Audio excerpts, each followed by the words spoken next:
So hello guys, how are you all? Welcome back to my new video. I hope you all are doing very well. Today's new topic is how to save Google format PDF. Okay, so guys, if watching our video is solving your problem, then please like, subscribe and share the channel. Let's quickly start our video.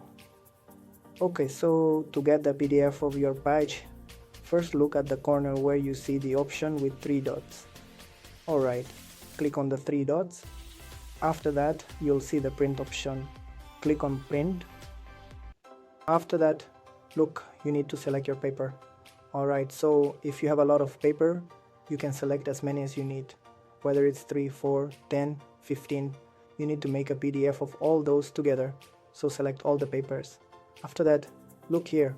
How many copies will you take? Okay, how many pages? Page range. So after doing this, look here at the top. It says save as PDF and see all prints. So if you want to save as a PDF, you have to click on save as PDF here. Whatever file you have, look after it opens here. Then save that file in whichever folder you want to keep it. Alright, so please like, subscribe and share the channel. Please